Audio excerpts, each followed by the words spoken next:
Imagine discovering that the thing that would unlock more freedom and flexibility for your family wasn't scaling your business, but owning a vacation home. Today's guest learned that firsthand when, instead of buying a primary home, she jumped into investing and watched just two properties earn more in a year than her husband's lucrative salary as a dentist. What if your 401k came with a fire pit and a lake view? That's the question that inspired it all. I'm Katie Klein, and living in New York City meant buying a home felt impossible. So I decided to flip the script and buy my second home first. When I'm not there, it doubles as a short-term rental, covering its costs, building equity, and even turning a profit. And best of all, it gives me a place to vacation for free. What 401k can do that? Every week, join me as we hear from real people who've done the same and experts who can help you do it too. If you thought owning any home, let alone a second one, was out of reach, this is the show for you. This is Second Home First. Hello, everyone, and welcome back to Second Home First. I'm your host, Katie Klein, and today we have a really exciting Real Stories episode for you all. My guest today is entrepreneur Kacia, and chances are you might recognize the sound of her voice. She's the host of the wildly successful Empower Her podcast, which boasts more than 14 million downloads. But today, we're talking about something entirely different. As an entrepreneur based in Denver, Kacia and her husband were saving to buy a primary home when they decided to buy their second home first, or should I say, second homes first. They wanted to invest in real estate to give their family more optionality in the future and to find a way to stop trading time for money. After launching their first two stunning vacation homes, Kacia realized that the houses were generating more money in a year than her husband's salary as a dentist.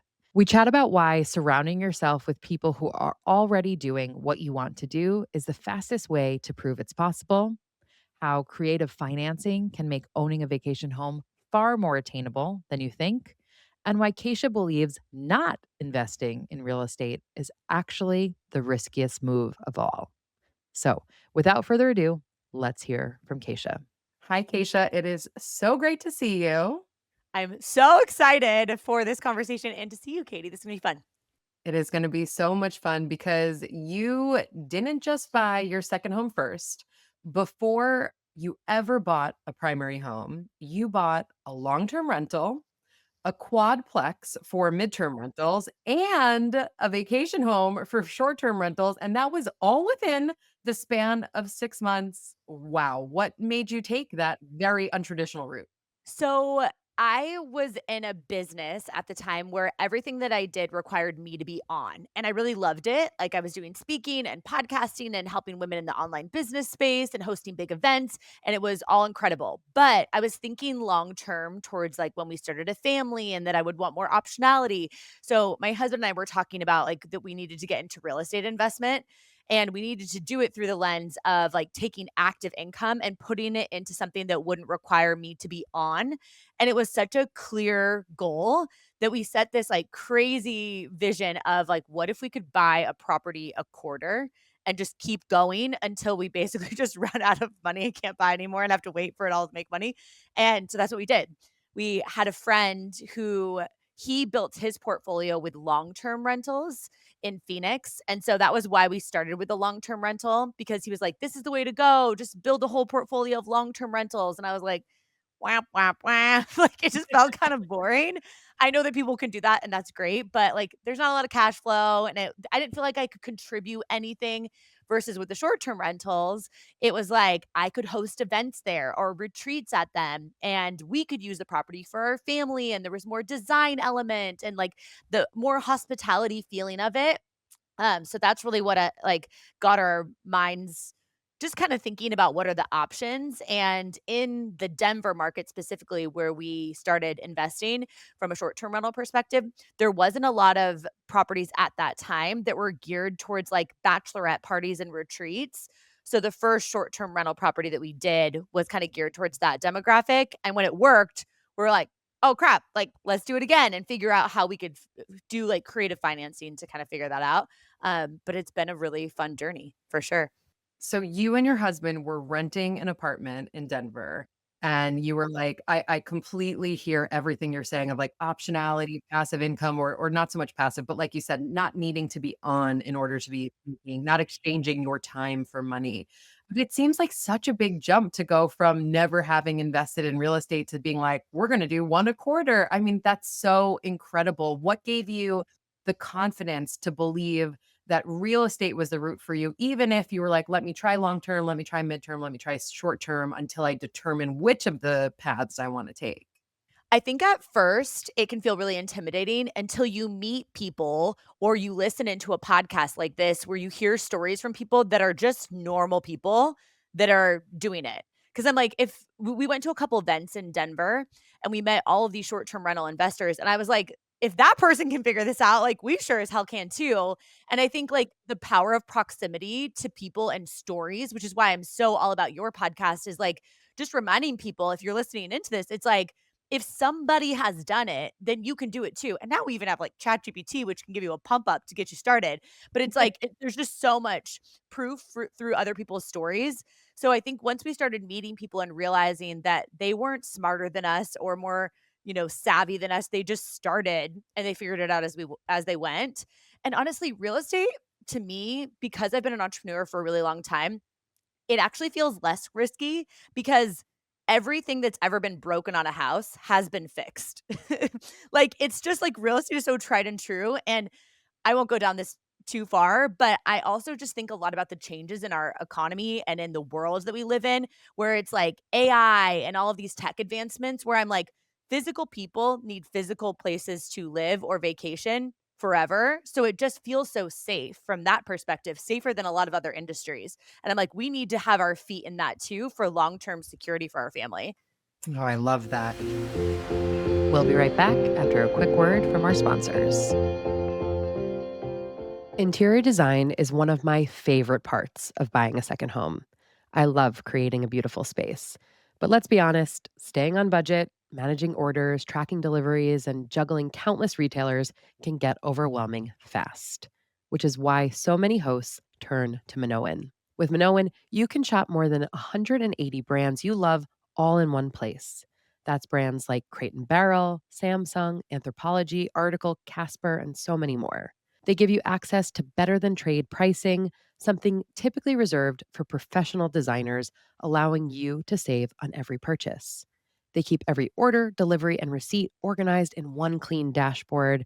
And the best part, there's no membership fee, no subscription, no catch, just a streamlined approach with big savings. Once your second home is set up, Minoan can even make it shoppable. Your place basically becomes a four-walled influencer. So after guests spend a weekend obsessing over your couch or those sheets or that coffee maker, they can scan your QR code and order the exact same item for their own home. You earn a commission, no extra work required. To furnish smarter, visit minoan.com/second home to sign up and receive a free $25 in credit. Finding the right cleaning team has been absolutely crucial to the success of my second homes. They're my eyes and ears on the property when I'm not there, spotting issues early, keeping standards high, and helping me wow guests time and again.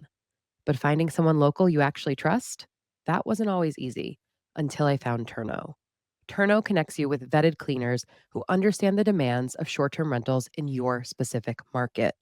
Their app makes everything simple, from auto scheduling your cleans to photo and video checklists that ensure your property looks exactly the way you want, and even automatic payments after each clean is completed. Click the link in the show notes to check out Turno and get $25 off your first cleaning. And now back to the show. I want to talk specifically about your first vacation home, which you named Beach House. Absolutely stunning property. You just mentioned you really wanted to tailor it towards bachelorette parties. Give us the backstory on the house.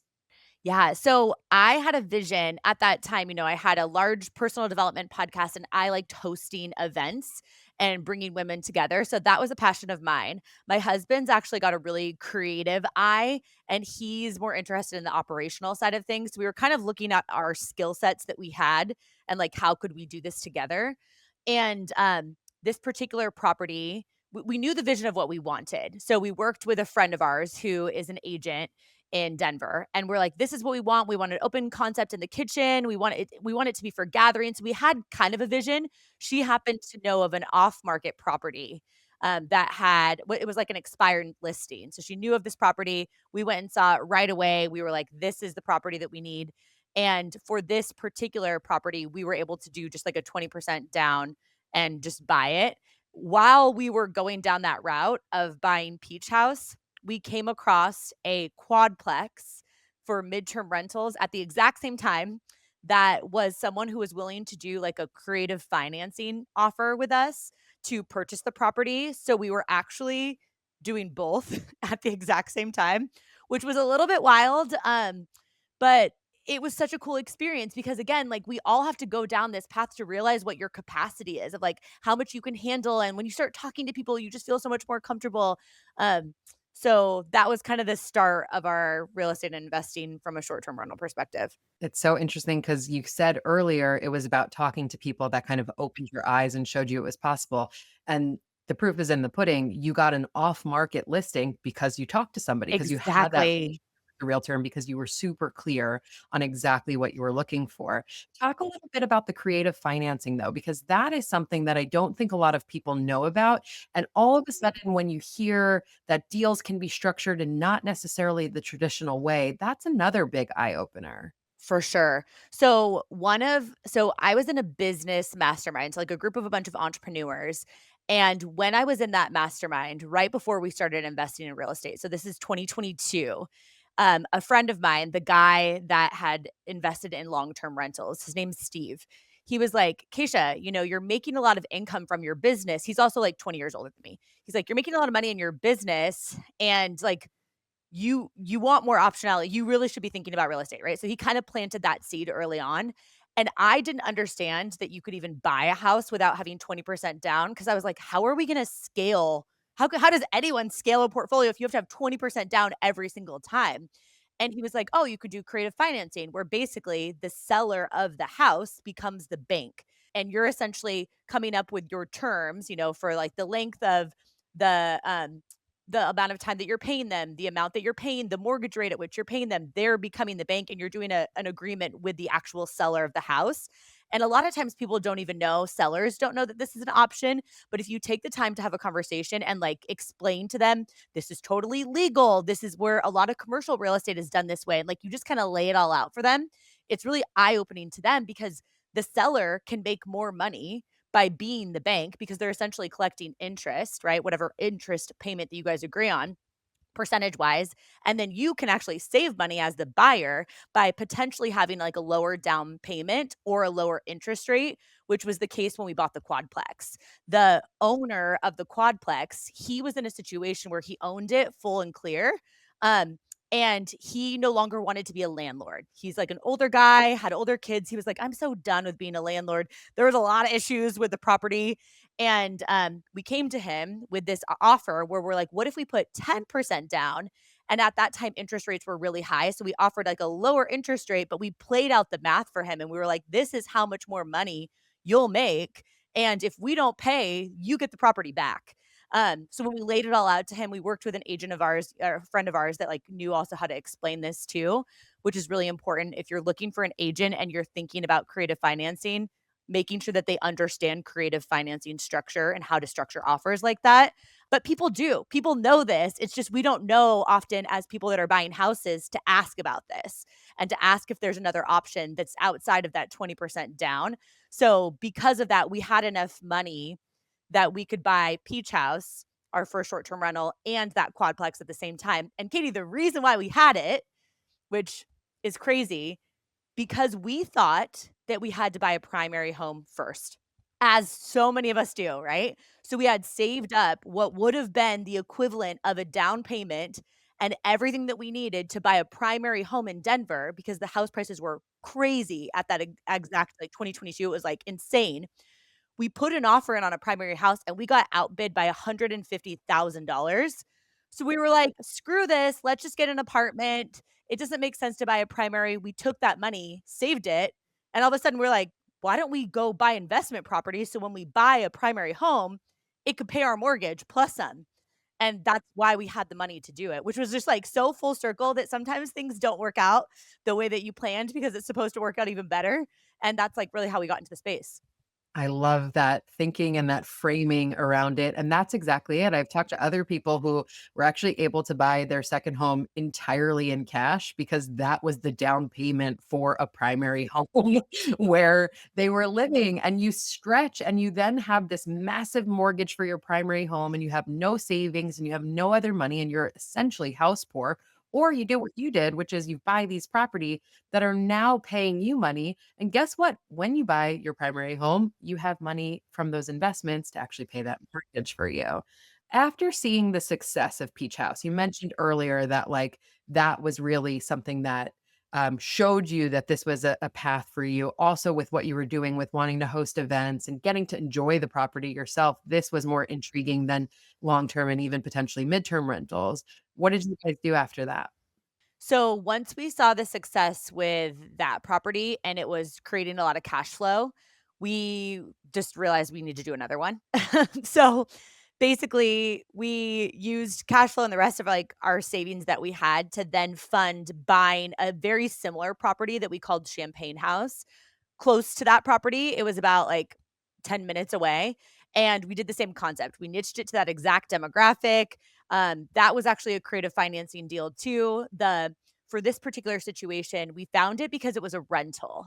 In Denver, there are certain pockets that have, legislation that's favorable for short-term rental. And this pocket had a rental, and we could just see that this guy had like we were looking at the pricing, he had dropped the price a ton. He had flipped it himself. He wanted a certain price and he wasn't getting that. He was trying to rent it. He tried to put it on Airbnb.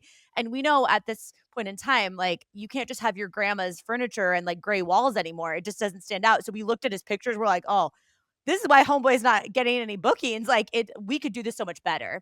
So we came to him and figured out that his pain point was he was a first time flipper who really wanted to get his specific price. It was a little bit of an ego thing.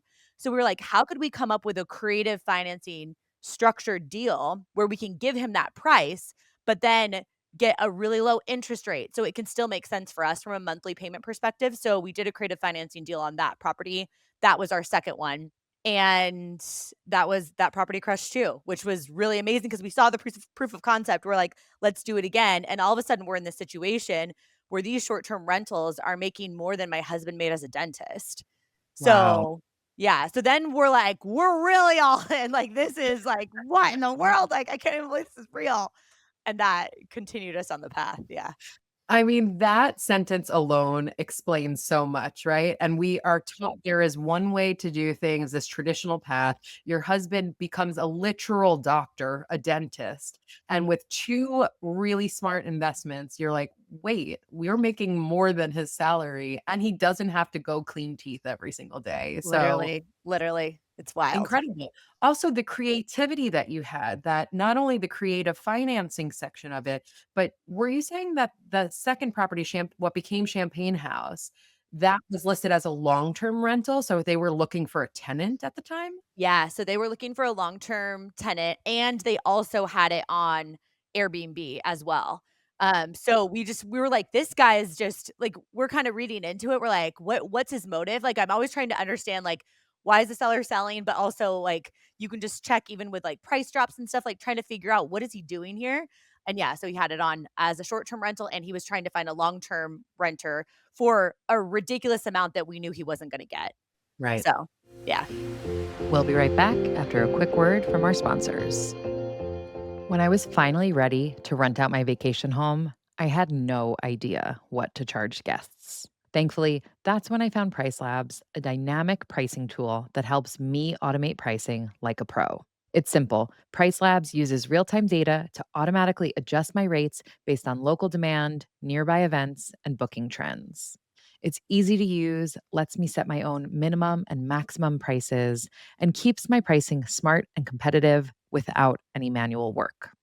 If you want your vacation home to pay for itself or even turn a profit, you need Price Labs to help you get the most from every booking. Visit the link in the show notes and enter code second home first, all one word, for a 30-day free trial plus $10 off your first invoice.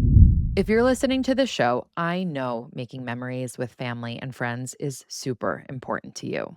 And that's why I'm excited to introduce you to Flightographer. Flightographer connects travelers with local photographers in more than 350 destinations around the world. But it's more than just a photo shoot. It's a way to capture meaningful memories and experience a place through a local's lens. When I look back on past Flightographer photo shoots I've done, I don't just see pictures, but special moments preserved. I remember the feeling of that day and the story behind every shot. Whether you're celebrating a milestone birthday, a family vacation, or a special getaway to your second home, Flightographer is there to capture the moments you never want to forget. To book your own Flightographer shoot, visit the link in the show notes and use code SHF25.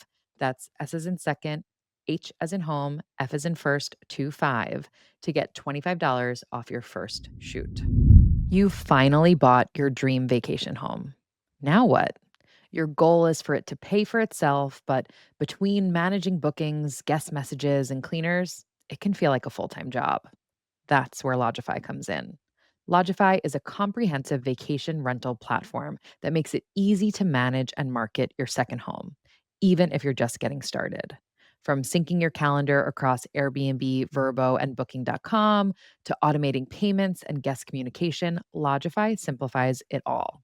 It's built for beginners and comes with free one on one onboarding to help you get up and running fast. To make your second home start working for you, visit the link in the show notes and use code SHF20. That's S as in second, H as in home, F as in first, 20 to receive an additional 20% off their yearly and bi yearly plans. And now back to the show. The other thing about creative financing that I find fascinating too, because like you said, you can understand from the buyer's perspective why it is appealing, but you're like, who would ever go for that? And then I learned that you're going to be paying them less money up front. So rather than getting, let's say, $500,000 in one go, maybe they're getting that 5 or 10% down payment, and then they're getting whatever you've agreed to over time. If they're not someone who needs that instantaneous hit, they're gonna pay so much less in capital gains tax. So actually, like you said, I loved your tip about working with an agent who's really familiar with structuring these types of deals, because being able to spell out to the seller why that is beneficial for them as much as we know why it's beneficial for us is key. Yeah, for sure. And I mean, that's actually a real problem too. If somebody has had the property for a long time, the capital gains that they're going to pay, like they don't even understand that they could benefit so much if they're not getting that all at once. Cause a lot of times too, in our case with the quadplex, Matt, the owner, he didn't want to place that money again because he's like, I don't want to be a landlord. Like, what am I going to do if I get all of this cash right now? I'm going to have to pay so much taxes because I don't want to go 1031 it into something else, like, I'll just sit here and have to pay, and so once we spelled that out for him, that was really what, like, clicked everything. So, good point. Exactly. So he's getting the same amount of money, if not more, every month, but he doesn't have to answer the 3 a.m. "My toilet is broken" phone call anymore. Exactly. It sounds like design has been a super key component to your success. Like you said, there was a property which became Champagne House, which was on Airbnb and not doing well. Then you guys acquired it through the creative financing structure. I imagine you did a pretty sizable renovation and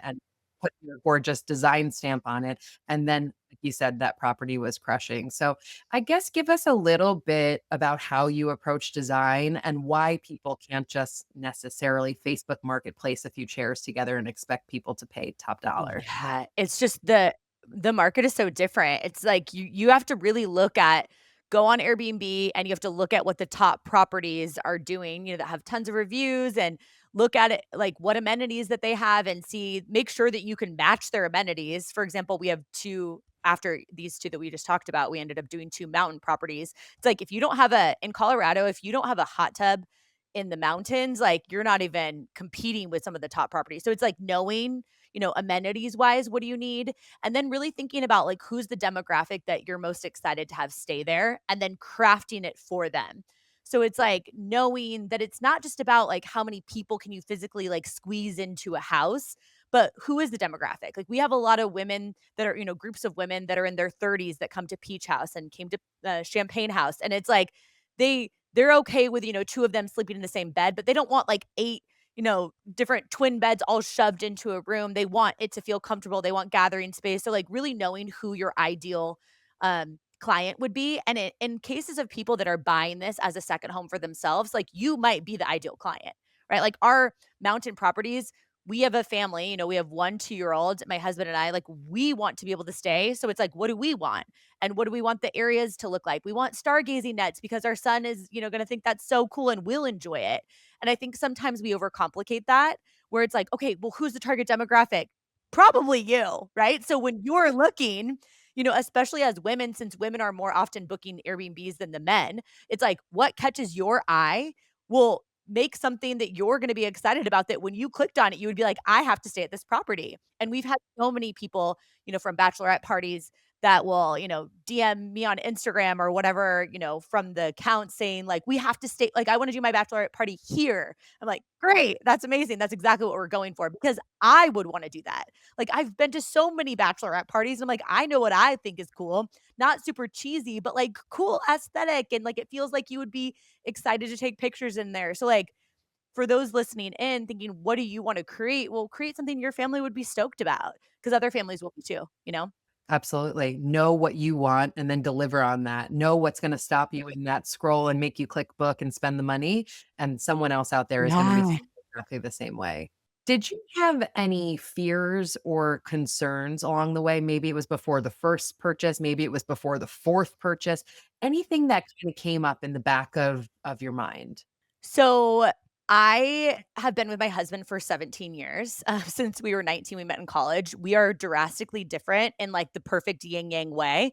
Um, his fears are, I had to mitigate his fears because he was a dentist with a very linear path, and I was an entrepreneur for 10 years before we invested in real estate. To me, I felt like it was risky not to do it because I was over here in this online space that can be all over the place where I'm like, oh, this works and now this doesn't work. It's just like I was so used to that. So I knew that my excitement and my ability to handle risk and to feel comfortable with risk needed to be influencing his anxiety about a purchase like this. So I was actually the one that was like, let's do it. We'll figure it out later. And he was the one that was like, okay, what if this doesn't work out? Let's play this all out. So we do a lot of conversations where it's like, what's the worst case scenario? Let's play this all out. Right. A lot of times people think when they're buying a house that it's like, but what if I ever want to sell it? Well, then you just sell it. Like, I think, like, you will not die, right? And I think it's, like, sometimes, like, really play it out and obviously be smart. I think working with an agent that's really well versed that has, helped people in the short-term rental space. I also we if we're buying a short-term rental, we wanna work with an agent who owns a short-term rental. That's was important to us because 'cause I'm like, "Practice what you preach." And someone that could break down the numbers, like, we really went through, like, AirDNA to look at other different comps and to see, like, what other properties were doing. And our first one, Peach House, honestly, we were like, "If shit really hits the fan, then we could move into this house because this is an awesome house." So I think, like, no, especially if you're investing, like, if you're married or, like, in a relationship investing with someone else, typically, there's someone that's more comfortable with risk and someone that's less comfortable with risk, but honestly, it's conversations like this, like, when you've listened to enough conversations and physically met people in person that you realize, once again, like we kinda talked about at the beginning, that normal people who are not smarter than you, like, I guarantee you there are people listening into this that are so much smarter than me that could to be telling themselves the story of like, "Oh, I don't know how to do that." Guess what? Anything that you do for the first time, you don't know how to do. And it's so intimidating when you're at closing and they set this huge pack of papers down and you just look at it and I'm like, "Well, I guess I'm signing away my life. I don't even know." But as someone who's on the other end, this investing in real estate, in particular buying a second home before a primary home, gave us so much optionality that I look at that version of me and my husband in 2022 who were nervous to a certain degree, especially him, to invest in real estate. The choices that it's given to us and our family now, like I want to shake people and be like, if it's on your heart, just go. You have one shot here. at life, so go do the thing, you know? You're gonna be scared, but then you're gonna be proud of yourself later. Exactly. Isn't that true Yeah, with most things in life? everything. Maybe what do you wish you knew before you bought your second home first? I wish we started earlier. I just think of, I had a background of like high income earning with no real idea with what I was doing, which was a beautiful place to be in. But also I'm like, oh my gosh, we could have bought a place and like had 3 other people live with us. And like, I just would have gotten into real estate more quickly just because I really do think that as the world's changing, like I just want everyone that I care about, and even anyone listening into this that I don't even know yet, like, I just want everyone to be in real estate in some capacity. And yeah, maybe it does make sense that you're buying a primary home first. But when I see what we did, where our second home could pay for our eventually we did buy a primary home, could pay for that mortgage and is right now, and a lot of the rest of our life, I'm just like, oh my gosh, I just want everyone to start sooner, like literally, like right now. It's amazing. What would be your final piece of advice for anyone considering doing the same? I think so often we get caught up in the distance from where we are now and where we wanna go, and we look at that space in between and we label it as, like, intimidating or overwhelming or, like, "How could I ever do that?" Or we compare ourselves to somebody else or, we hear a Bigger Pockets podcast that it's, like, someone that has 100 properties and you're like, I could never do that." That person started with 0. That person started sweating, looking at that stack of papers on their first clothing like, "Ugh, I hope this works out." So don't get caught up in that distance from where you are now and where you wanna go. Just remind yourself that in order to get anywhere, you literally have to start. So don't be the only thing standing in your way because there are far less capable people than you that are doing this and crushing it. You're just watching them do it instead of doing it when you totally can. Kacia, I love getting to spend time with you. Thank you for sharing your energy, enthusiasm, brilliance behind it. And I think for me, if I was listening to you, I would be so amped to just go and get started. Yeah, I love it. Well, thanks so much for having me, Katie. I appreciate you, girl. Thanks for listening to Second Home First. If you liked what you heard today, be sure to sign up for my free weekly newsletter at buyyoursecondhomefirst.com, where I share the simple 4-step strategy to help you do the same. If you have a minute to subscribe, rate, or review the show, or even send a favorite episode to a friend, that would mean the absolute world to me. And if you want to be a guest on the show, have a question you want answered, or a topic you think I should cover, send me a note at hello@buyyoursecondhomefirst.com or on social media at buyyoursecondhomefirst. I personally read and respond to every single message. Once again, I'm your host, Katie Klein, and I can't wait to see you all again next week. The content shared on Second Home First is for educational and informational purposes only. Please consult a licensed financial advisor before making any investment or financial decisions.